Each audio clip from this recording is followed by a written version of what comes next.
Welcome to today's Coffee and Conversations. I'm Sam Harvey from the Center for Career and Professional Development. As usual, you can always view our old versions of this on our YouTube, and the link has been added into the chat. So we're going to go ahead and jump on into today's conversation. So today is about professional presence and really creating your professional presence, and a little bit about what that looks like. Generally throughout, if you have questions, feel free to throw them into the chat field. I'll definitely have time for questions at the end, though, if I don't get to them as we go through this. So a professional presence is exactly what it sounds like. It's about who you are out in the professional world, what that persona is. It's about really what is your perspective, your angle, your personality, and how does that show through in the work that you do, the way that you present yourself, sort of everything you do that builds into you being this person. How it differs from just who you are is this idea of professional being in the mix. It's not necessarily about who you are, what you do when you go home at night. While that is definitely an important aspect of what will guide the choices you make about who this is, it's really about thinking about this in a professional standpoint and how that looks. So definitely there's a tidiness, there's a professionalism that goes along with this. So the first way you can start in really building what your presence is going to be is first to define who you are. So the same way that before you start a project, you need some sort of idea of the subject matter, you need this idea of who you are before you can figure out what this presence is going to be. You can't create a presence within a void. So you really want to start out by really defining what it is that makes you unique, and really what's your philosophy, who are you? So if you're a motion designer or a designer, we'll start with just that. Okay, cool. Can you get deeper than that? Are you a graphic designer? Are you an industrial designer? Are you really just a designer? Is design the main work that you're going for? So that's something that you've decided to figure out. Okay, from there, what else can you define about yourself? It's really interesting maybe if you're a designer who has done a lot of work maybe around animals before. You have done some stuff, maybe you've designed stuff for a dog food brand before, you've done something for a rescue foundation, that your work has some sort of veering on working with animals, with nature in some way, shape, or form. Cool, that's even more helpful. Now beyond that, you've already gotten that. Did you also maybe have a background in training animals when you were younger in a different point in your life? That starts to paint a much fuller picture than this idea of just, well, I'm a designer. What is the specific things about you? What is your work veering towards? What has your past been about? And how is that informing who you are right now in the present? So it's really important to think about where you've been, because that's going to really give a little bit to your perspective. I'm going to use me as a personal example. So I consider myself a designer, definitely in that bigger umbrella term within it. But I work right now in career services. So by having this background in design, however, I have a perspective that I consider of being really critical around communication structures, and really being invested in the ways that we tell our stories and how that comes across and how everything aligns in storytelling. So having that background in design is integral to who I am as a career services provider. So it's an important thing to think about. And then from there, you really need to know about where you're going. If where you're going is something you're still not fully sure about and figuring out, I would definitely recommend looking at last month where we talked more about identifying goals. But really, if you're not sure whether you're supposed to jump left or right, it's hard to figure out which foot you're going to put your weight on. So you need to start to make some decisions about, okay, well, do I want to go in this direction or the other one? It doesn't mean you're going in that direction forever, but it's going to really help you to mold this persona. And then as you decide to maybe change directions later on in life, that's also going to inform who this professional presence that you are starting to build around you and what that's going to look like. So the important thing after you've sort of figured out who you are, is to find your industry. And I don't mean just like pick an industry. If you need help doing that, we've also done a webinar on that this semester. But once you've established that, you need to figure out how you can share that with the world and specifically the people you're looking to work with and for. So you need to have an understanding of the industry to begin with. And that's things like, well, what are the organizations you should be joining? What social media sites do they use the most? So for example, in higher education, Twitter is a really big deal. For design, Instagram tends to be the more important one to be on. What events are they going to? What blogs do they follow? Where are the places that these people are getting their information from and looking at what's happening right now? So part of creating your professional presence is defining who you are, but then also figuring out where that fits into that bigger industry, and then also being able to speak about the bigger industry that you are a part of. So once more, if you're that motion designer with the strong animals sort of background, that's really cool. But you know where that area of the industry is heading right now if you've decided to make a slight change and maybe you're moving to broaden into like, okay, well, I did some branding that was specifically in that area. I would really love to move on to a different sort of branding right now. How are you seeing the overarching world of branding looking at this point in time? Can you talk the talk, basically, is what that comes down to. But don't start to make stuff up just to make yourself sound special. That's also an important part of this. We've seen that movie. It doesn't always end up going well. Sometimes it goes well, but it's really about being genuine about who you are and why it is you're interested in this area. But it's also important within the industry, how does that fit within the industry? If you're the person that has defined yourself as being the animal person, maybe not the animal person, but an animal person within this group, can you talk about what that world is looking like right now? What research is happening, one within the design area of that thing, but also maybe outside of that design area within that, because as much as you're also trying to impress other designers, you also want to impress other people within that greater industry that aren't just going to be designers. The other important thing about knowing where these people are is these are places that you want to start to show up at. Events are pretty easy to social media sites. This can be something like, I'm going to go back to higher education, but within my industry, they do a lot of like Twitter Tuesday talks where they'll kind of pose a question and for an hour people kind of tweet at each other back and forth.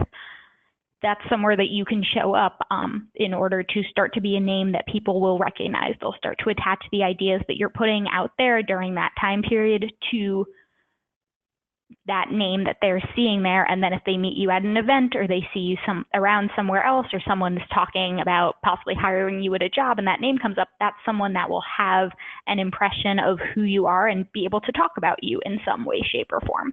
And it's always one of those things where being aware of what you're putting out there and curating that a little bit can be really helpful in making sure that they're saying good things about you, but they're also saying something about you as far as, oh yeah, this person, they really have a great background doing this thing versus, oh yeah, that's Sam.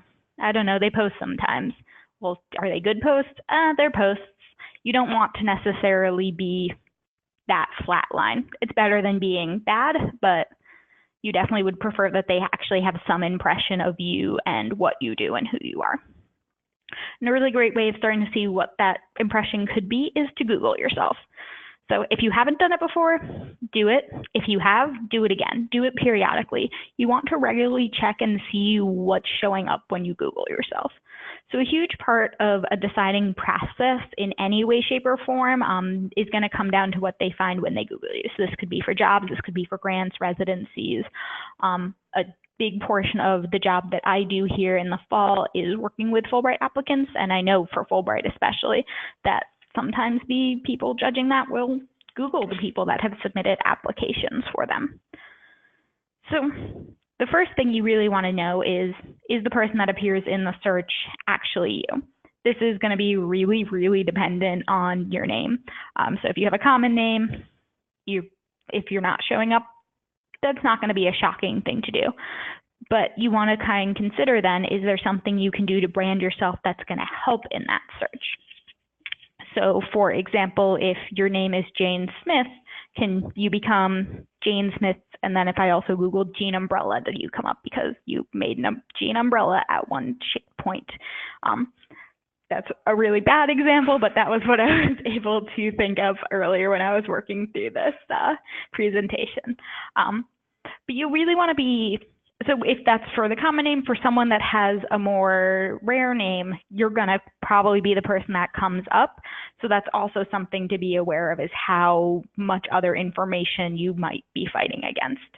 When you're trying to figure out how else people can identify you for those people with common names, you want to be critical about what can be used to identify you. And even if you don't have a common name, outside of your name, what can be used to identify you?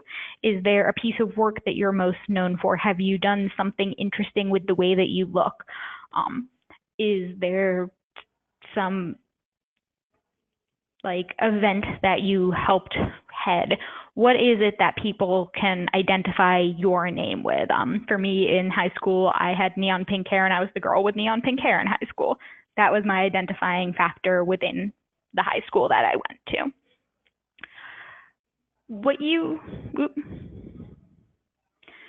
It's really important to think about that and what defining thing might come up also when people search for you. If they search for you, are they going to find something that you did 10 years ago, but maybe isn't the most flattering thing that you've done and people still maybe know you for today? Is there something you did 10 years ago that was awesome that they're still going to know you for today? Are you trying to move away from that person that you were 10 years ago and adjust your branding into something else? Or are you still holding on to that and that's still who you are? That's really important questions to start to know, because that's going to kind of help you figure out what you need to do next. So this leads to the, is it good what they're finding for you? So that means, is it good news? So is it something great that you did, and not something like, oh, this is the person that threw up on the F train during rush hour and there's a great photo of you doing that somewhere. But also good as in, is it relevant information? Is the last big thing that's showing up on Google from you something about you being in your third grade play? That's not honestly a great sign. It shows there's really been nothing else interesting in your life since third grade. I'm sure your third grade was awesome, or it was terrible, but if people aren't seeing anything that's recent, it shows that you haven't really done anything of note in recent times. So as you're looking through, if you're happy with what you're finding and you're like, cool, this is exactly the person that I want people to think of me as, great, you are good to go. If not, make it better. There's a ton of articles and tools out in the world about how you can fix that Google presence. So there's things you can add as far as your personal website, adding tags to it. What I mentioned before is, can you figure out what your defining characteristic is going to be and start to really market yourself that way so that people can Google you with Jane Smith, that thing, so that it's just showing up. I'm Sam Harvey. I'm show up in a Google search, but there's a lot of other Sam Harveys. So I have a branding of Sam Harvey Design. So is it something like that? Is there a word that you can associate with your name so that people can associate that? So if you don't come up in first Google, you'll come up once they add that in. Outside of that, if you're seeing and you have that issue of, okay, well, the last thing I have available is that third grade thing, maybe there's going to be things that you can do, such as writing for a blog, getting your work featured somewhere on, once more, a blog site is a great thing, but are there places that you can get what you're doing right now shown in quick, easy ways, just to start to build a presence around, so that when they Google you, that thing starts to move down because it's from 10, 15 years ago. And this is going to be really important if you're a Jane Smith, but also if, I'm not going to say a random name because it's probably going to be someone's name, or I'm going to make up a stupid name, or if you're that person with the one-of-a-kind name. Either way, it's going to be important to understand what people are finding. And honestly, if you're the person with the one-of-a-kind name, you might have more to have to build up from there.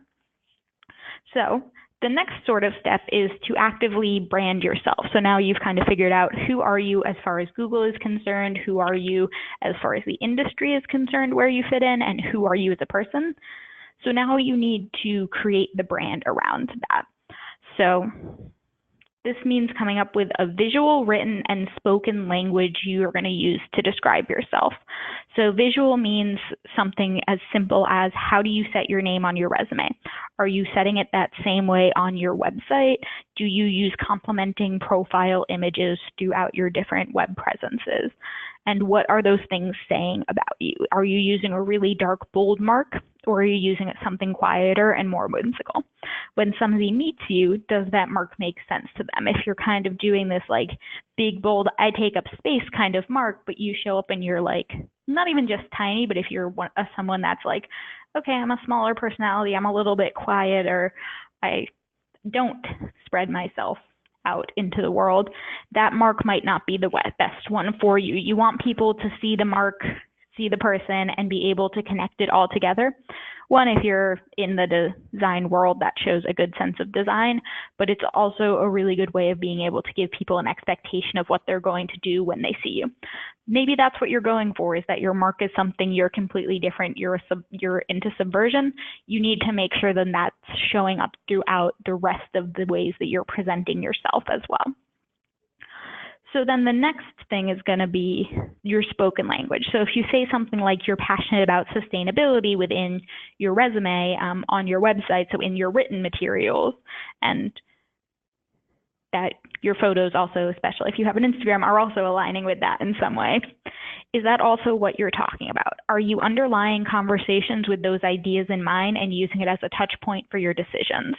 If you don't, you don't need to force it into every single conversation. If you're having a conversation event and someone's talking about their cat, you don't need to interject with sustainability and animals and what that's going to look like. You can, if that's totally what you want to have a conversation of, but don't feel that it needs to become, well, I'm John Sustainability. That's not what I'm talking about. I'm talking more specifically that if you say you're interested in sustainability, you need to show a baseline knowledge of that in the same way, but it also really does need to be something that you're continuously connecting back to when you're talking about your work, mostly in particular.